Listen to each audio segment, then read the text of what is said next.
Hi guys, welcome back to my channel. If you're here for the first time, thank you so much for clicking on this, your very first video. And if you are a returning subscriber, thank you so much for stopping by again, for coming back to another video. You guys are really appreciated. Now before we get into what I'm gonna get into today, I just want to say, if you haven't already subscribed, go ahead and hit that subscribe button. Definitely smash that like button and leave a comment, guys. Let me know that you are here. Show some love. You know the drill, guys.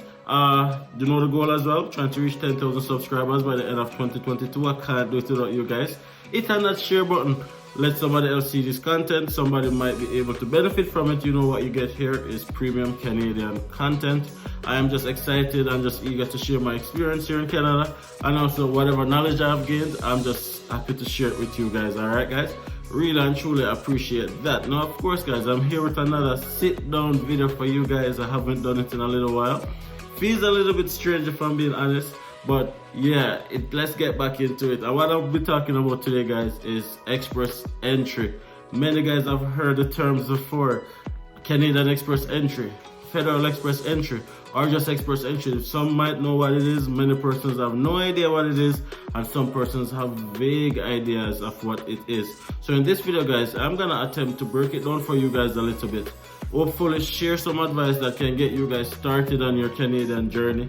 If it is that migrating to Canada is a goal, is a dream, or even an intention of yours, hopefully this video will definitely shed some light and ease some confusion. Okay guys, so the first thing, let's talk about it. What is express entry? Express entry is an online stream that Immigration Canada used to select candidates to become permanent residents of Canada. In a nutshell, that's what it is. If you have intention of coming to Canada as a permanent resident, or if you are already in Canada and you want to become a permanent resident, one of the best ways to do it is to create an express entry profile and then see if you are selected from the pool.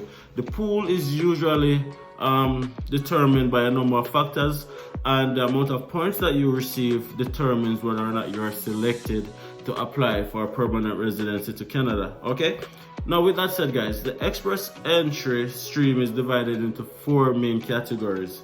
The first category is the federal skilled worker category, which, just a simple explanation of what that means, is if you have employment or if you have experience in a field that is deemed relevant to Canadian economy based on what is called a NAC classification employment scheme, then you can definitely apply to come to Canada as a federal skilled worker, right?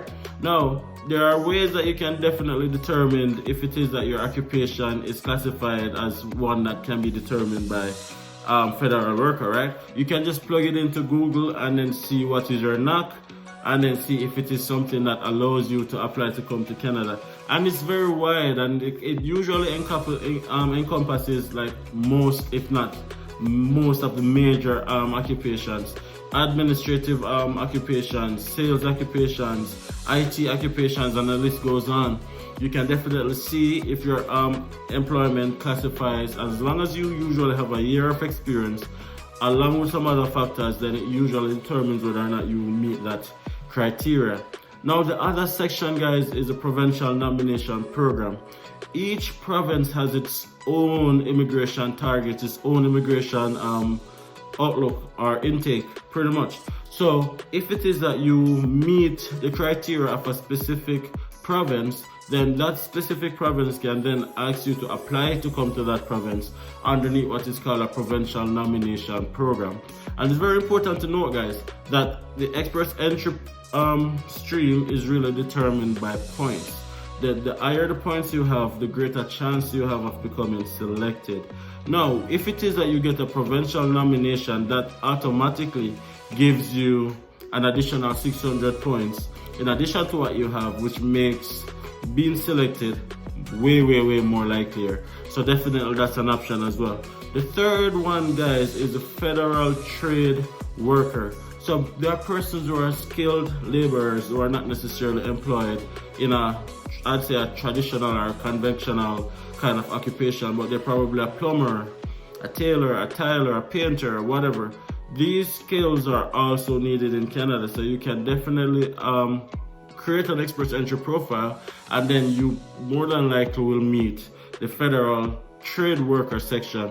Now, if it is that you are not qualified, many persons, especially from the country that I'm coming from, which is beautiful land of Jamaica, persons have the skill but they don't have the qualification.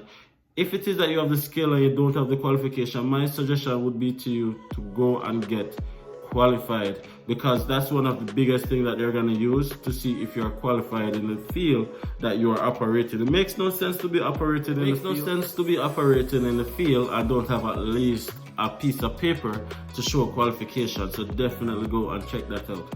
And now guys, the fourth aspect of the express entry stream is the Canadian experience class. The Canadian experience class is really targeted for persons who have Canadian work experience, Canadian school experience, and then underneath that category you may be qualified. There are a lot of persons in Canada who have gone to school, especially as an international student, graduated school, got a work permit, and then have worked for a year after graduating. This is the stream that most international students use to become permanent residents, which is the Canadian experience class. So with the experience that you have gained after school, plus with your Canadian qualification, it makes being selected a great chance, percentage, right? So that's definitely an avenue that you can consider. Now guys, what determines the points system underneath the express entry pool? Now, as I said, the greater the points, the higher the chances are of being selected. The major thing, guys, is the fact that you have completed an English exam that is Canadian, I'd say, stipulated, officiated, that is pretty much targeted to Canada. If it is that you're in a country like Jamaica or another small island or some other countries, that exam would be called a Ielts. If you do that Ielts, that will give you a significant amount of points based on your score, right? Now I've done videos where I talk about the Ielts and the other exam, which is the self-IPCA, in detail. You can go and check out that video, guys, but for this video I'm just giving you the basics, right? So the Ielts will be the exam that is administered mostly outside of Canada. That definitely gives you the English accreditation that you need to get the points you need. If you are inside of Canada or in one of the few other countries that administer the self-IP exam, then you can definitely do the self-IP English exam, which pretty much it's the same as the Ielts. It's just a different exam. So one of those two exams would have to be completed in order to get the points you need to become a permanent resident. Now, in addition to the English exam, guys, you have to definitely do an immigration medical. An immigration medical is a medical that is administered by a trained immigration doctor, right? So not every doctor can do an immigration medical. That's very important to note. An immigration medical has to be administered by somebody who is designated by IRCC to be able to complete that medical. And of course, that determines whether or not you are also selected as well, because there are some persons who might be deemed as medically inadmissible to Canada based on the fact that they are probably has like significant health issues that will be considered a strain to the Canadian economy. So you want to definitely remember those two. Those two are things that you can do in advance, by the way. Now, it depends if you're in Canada or outside of Canada. If you're outside of Canada, guys, and you have intentions of coming to Canada, because of the global pandemic right now, it makes being selected from the express entry pool extremely difficult, because my last information of this was that there are more selecting persons under the Provincial nomination program and also the Canadian experience class program. So for persons who are outside of the country, who usually falls within the federal skilled worker and the federal trade worker, are usually not really selected. And the reason why I say at this present time, because of COVID and travel restrictions, etc., etc. And the reason why I say this is the English exam usually lasts for 2 years, I think, and the medical usually lasts for a year. So you don't want to go ahead and do those exams and then you are not selected in time, and then you have to go again and redo those exams. No, I'm not saying that you shouldn't do it if you really want to do it, because of course persons might get selected still, but everything is just operating at a much slower pace of getting selected from the express entry pool. All right, guys. Now, as I said in the beginning, express entry is really one of the fastest, quickest, and even the most used stream of becoming a permanent resident to Canada. Each month, each quarter, or sometimes every 6 months, there's an express entry draw where they draw persons from the express entry pool, usually ones who have a significant amount of points. The average points that most persons have without getting a provincial nomination is between 350 to 450 points. That usually can get you in through the door, but it depends on the province that you want to go. When you create a profile, you get to choose the province that you're interested in.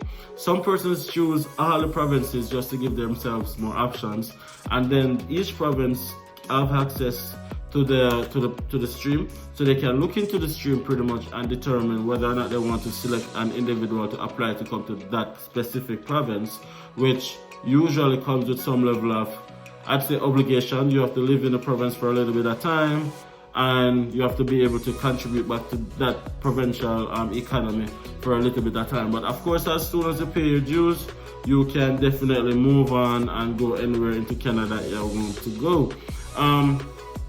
Very, very interesting to note, guys, that it doesn't matter where you start, as long as you start. If coming to Canada is a goal, is a dream, is an intention of yours, definitely just try and do as much research as you can and go after it. All right, guys. Again, just as a footnote, guys, each province has its own immigration criterias. Some province makes migrating or immigrating to that province a lot easier, and I need the provincial nomination program, so you want to definitely check that out as well as a footnote. I know that the Atlantic provinces usually have a lot of pilot programs, so you want to check those out as well. And of course, the Atlantic provinces would comprise of provinces like New Brunswick, Nova Scotia, Nunavut. Provinces that side are considered the Atlantic provinces, and they are usually very acceptance of persons who want to migrate, in terms of the fact that there's tons and tons and tons of different pilot programs that you can apply for within those provinces. But key note is that regardless of the option that you want to take, you want to definitely create an express entry profile, because it will still be needed and it will still be beneficial. Alberta is my province, guys. That's a province that I really, really love, and I encourage everyone who wants to migrate to Canada to consider Alberta, because Alberta is a beautiful province, a little bit cold here and there, but tons of opportunities, and you'll fit right in. Of course, guys, you have the provinces like Ontario, which is like a popular destination.